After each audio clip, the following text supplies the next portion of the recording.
gusto compartir de nuevo este espacio con todos ustedes. Algo por donde comenzar. ¿Qué ha sido de las pintorescas histéricas de finales del siglo XIX?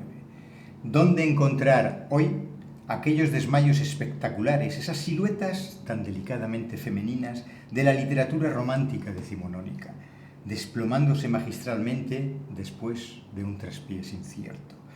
¿Qué fue de aquellas sobrecogedoras convulsiones donde los cuerpos se retorcían esperpénticamente, estremeciendo con sus gemidos las almas puras de una sociedad mojigata que no parecía dispuesta a reconocer su doble moral en el sentido del síntoma? Exquisiteces en forma de desfallecimiento, conmovedoras pinceladas de rubor envueltas en un azoramiento virginal sospechosamente casto. Parálisis desconcertantes denunciando la hipocresía de una inocencia henchida de prejuicios. Una pulcritud, por otra parte, insostenible detrás de la eclosión de semejantes manifestaciones, jugosamente llamativa para los sabuesos de la ciencia.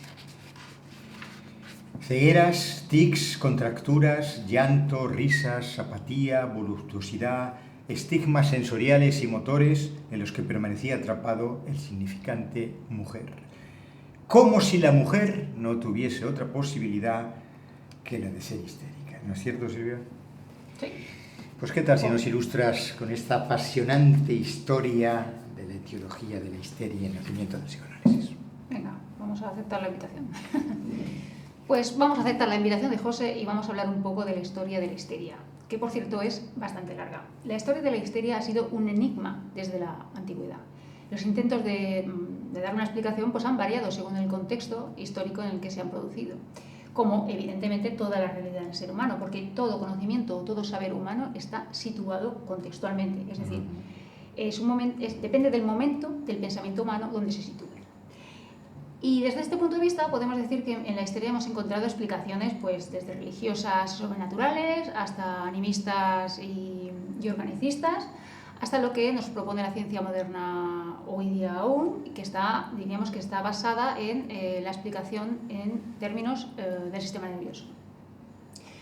También podemos encontrar las explicaciones las cuales les ha otorgado el rango el psicoanálisis, como que la histeria es una enfermedad puramente psíquica.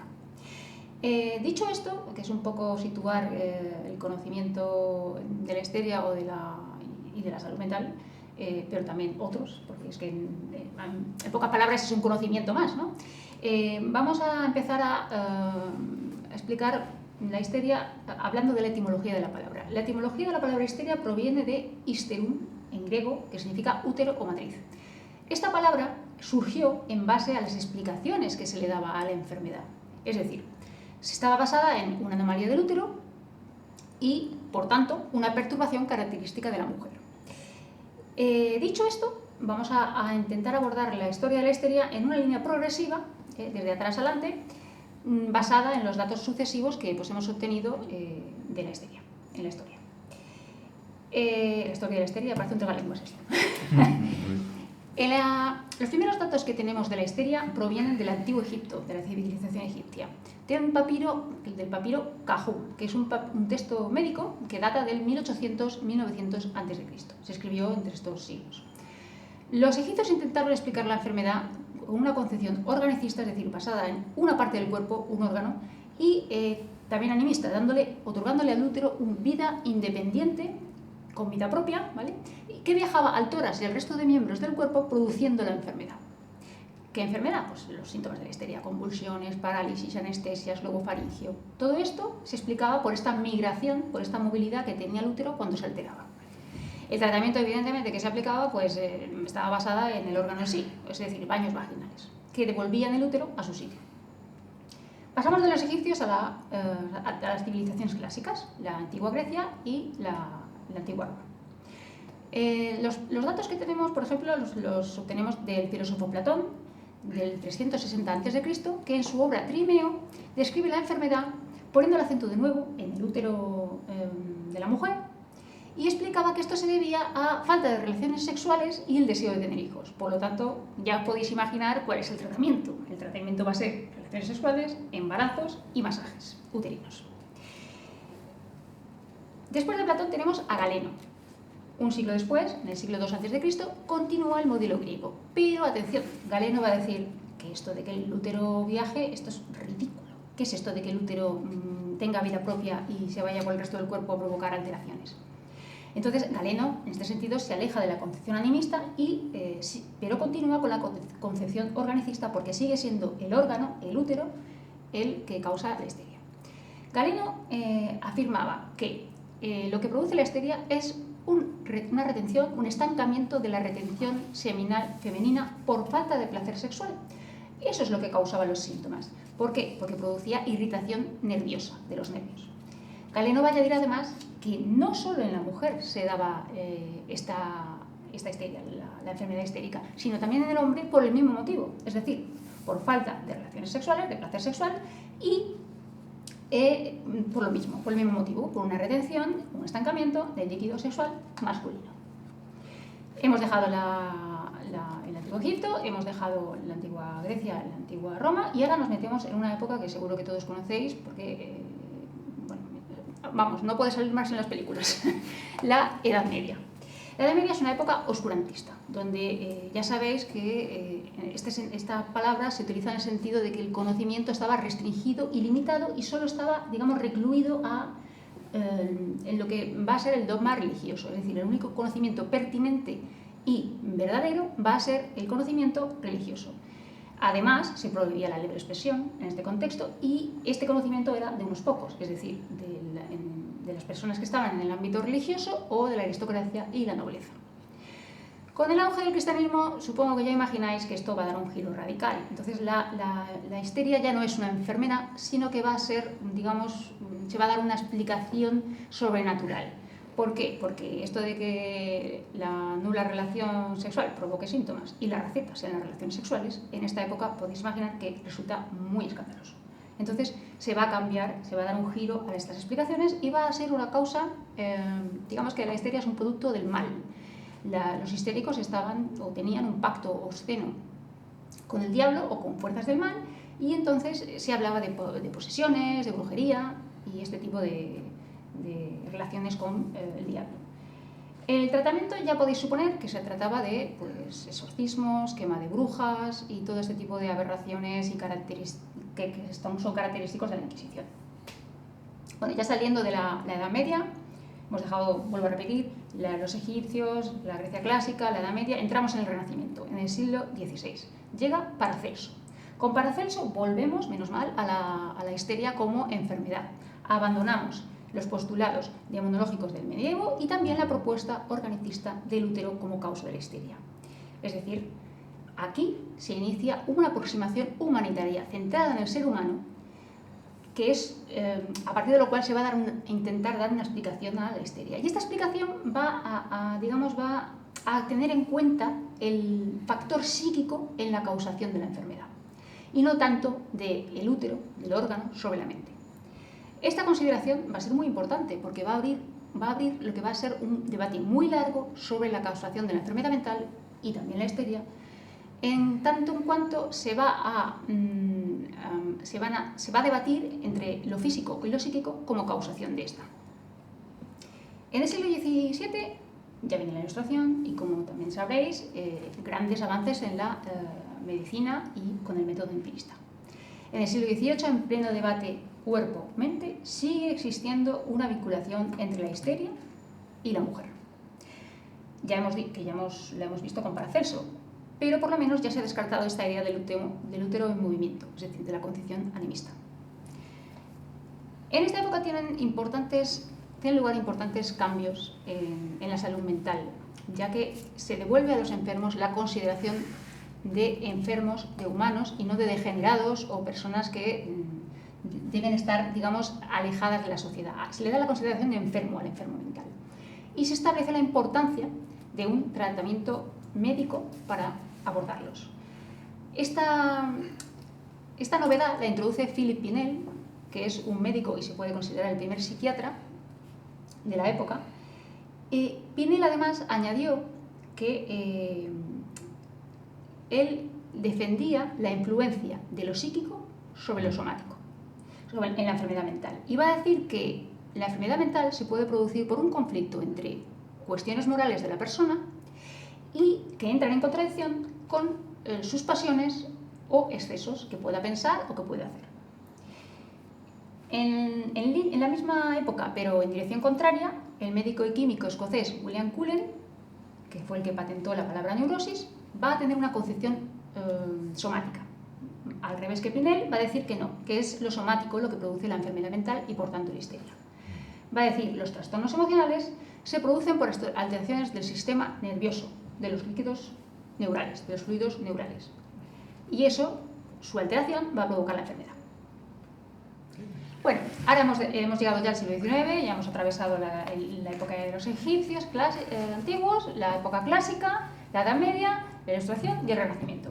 En el siglo XIX es cuando al fin se va a definir formalmente la histeria como una enfermedad mental. Y esto va a traer grandes consecuencias. Va a ser el eminente neurólogo Jean-Martin Charcot, en el Hospital del Salpêtrière, muy famoso en neurología en Francia aún hoy día, quien otorgó a la histeria el estatus de enfermedad. Porque tenemos que entender que en este momento histórico de una medicina que avanzaba y que era del tipo organicista, biolicista, la enfermedad histérica, pues claro, no seguía las reglas anatomofisiológicas de las estructuras nerviosas. Entonces, claro, los médicos, ante la falta de evidencia de signos y síntomas característicos de las enfermedades nerviosas, no podían explicar la histeria. Entonces, ¿qué pensaban? Que eran unas simuladoras. Para que podamos entender esto, podemos, por ejemplo, pensar en un nervio que no sé si conoceréis, pero os lo explico. Hay un nervio en el frente de la pierna, situado lateralmente, que se llama el nervio femoroputáneo. Este nervio es un nervio sensitivo, es decir, es un nervio que nos aporta información sensorial, pero no mueve ninguna estructura del cuerpo. Y además tiene un cierto límite, o sea, él llega o inerva, que se dice en medicina, una cierta parte de la pierna. Más allá no llega. Claro, las enfermedades orgánicas funcionan tal cual estas reglas que os acabo de decir. Están limitados en el tiempo y en funcionamiento. Este nervio funcionaría sensitivamente y abarcaría una zona de la pierna. La histeria no funciona así. La histeria cogería una pierna entera, una rodilla, la parte de abajo, pero no funciona según las reglas de la anatomofisiología que establece la medicina. Y de hecho, correctamente. Entonces, claro, ¿qué se pensaba en esa época? Bueno, pues si no sigue estas reglas, es que la enfermedad histérica no es una enfermedad tal cual, sino que estas personas pues simulan.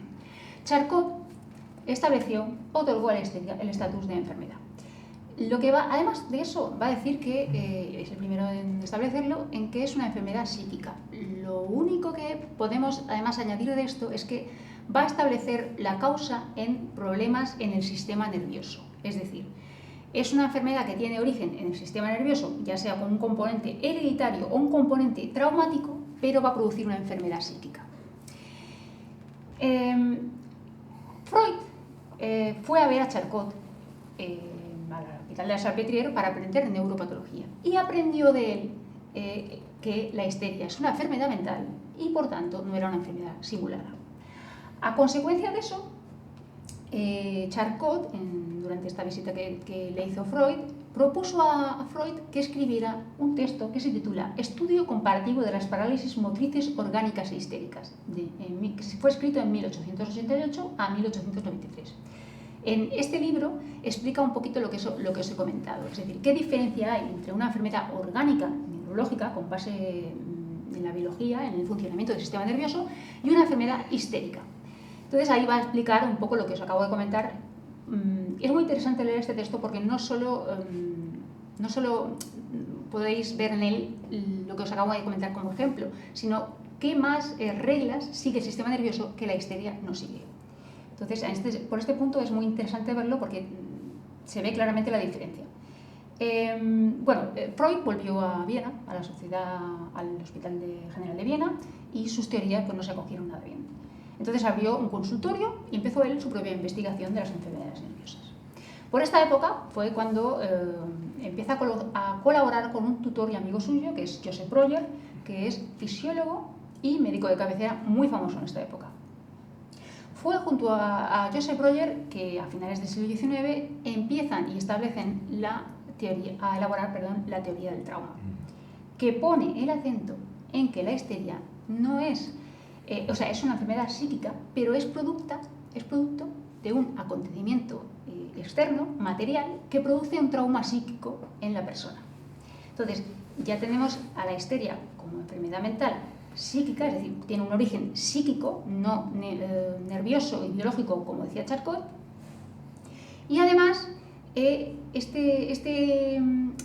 etiología psíquica va a ser provocada por un hecho externo. Esto es importante porque es característico de la teoría del trauma, que es la época, digamos, prehistórica del psicoanálisis. La teoría del trauma no es el psicoanálisis, pero toda teoría y toda ciencia también empieza con una prehistoria, y esta va a ser la del psicoanálisis. Como producto de la colaboración entre Joseph Breuer y Sigmund Freud, se va a escribir Estudios para la histeria en 1895, que he girado ya los un lapsus para analizar. Prueba de la existencia del inconsciente. Exactamente. También es lo que se están formando en psicoanálisis. Eso. Luego lo analizaremos en análisis. En este punto, también Freud publicará otras obras, como son Historiales clínicos y psicoterapia de la histeria, ambos en 1895, y Etiología de la histeria en 1896.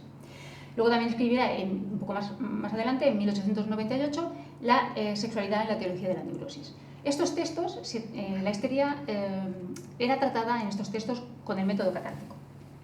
Y lo sexual era eludido como causa de la neurosis, pero ya empezaba Freud a pensar en este factor por cuestiones en la clínica que él tenía. Dicho esto,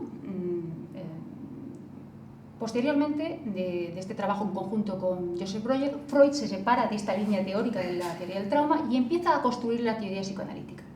Y ahí va a haber un hecho diferencial, y es que no es la realidad fáctica, lo que nos ocurre día a día en lo material, lo que nos va a enfermar, sino que es producto de una realidad psíquica. Es decir, es nuestra posición frente a nuestra sexualidad inconsciente lo que nos va a producir la enfermedad, y es lo que va a determinar nuestro grado de salud y enfermedad. Y bueno, dicho esto, yo creo que la historia la podemos dejar por terminada aquí. Si quieres añadir algo más, José, o hacer un resumencillo aquí. Bueno, primero decirte que muy ameno ese resumen teórico que has hecho, y muy importante el factor, el contexto sociohistórico que has remarcado en diferentes ocasiones.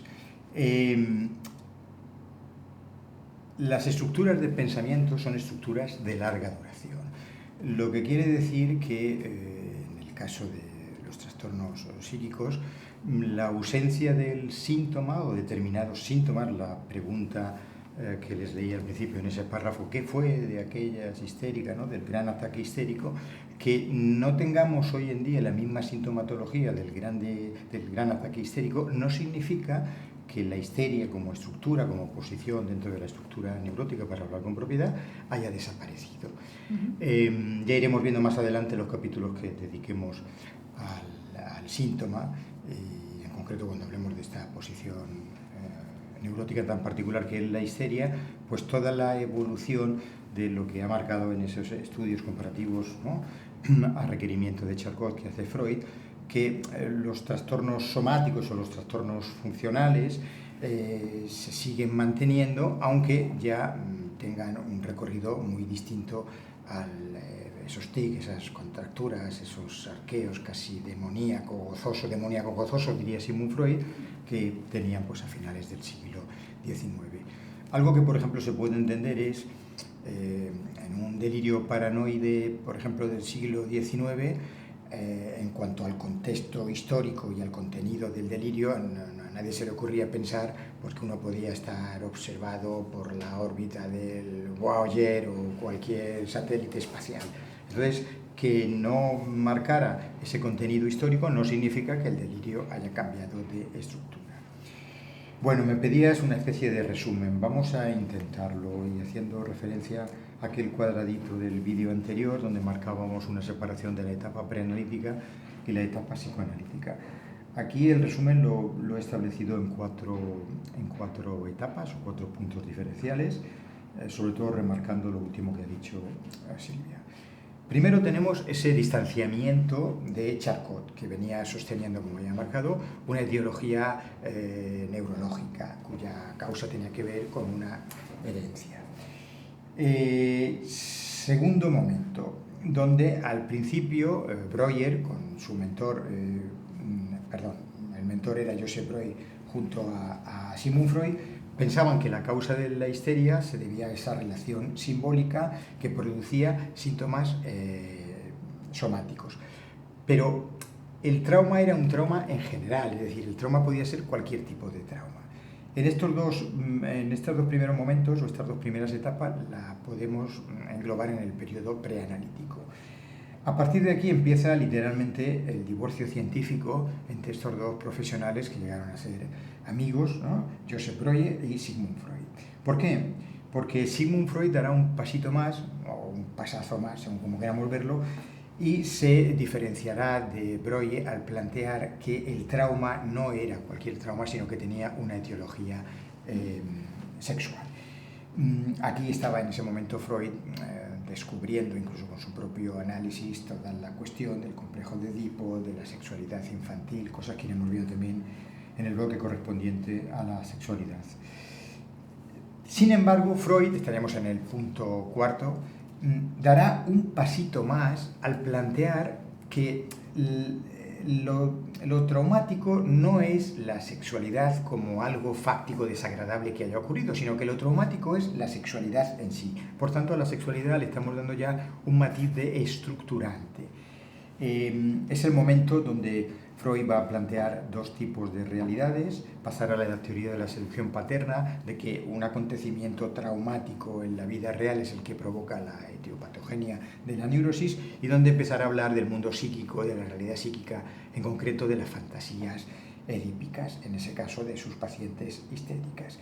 Era esa frase famosa que repetí en el vídeo anterior, en esa correspondencia epistolar que tiene con el otro médico berlinés, Flies, donde Freud comenta que ya no cree en sus neuróticas. Seguramente nos hemos dejado muchas cosas, pero creo que en líneas generales hay un planteamiento global que puede ser interesante para introducirnos, como se trata en este curso, la teoría del inconsciente. Bueno, pues esto es todo por hoy. Nos vemos en la próxima clase, que será la teoría del trauma. Ajá. Y bueno, muchas gracias a todos, y aquí tenéis los enlaces para suscribiros si os interesa el tema. Venga, gracias.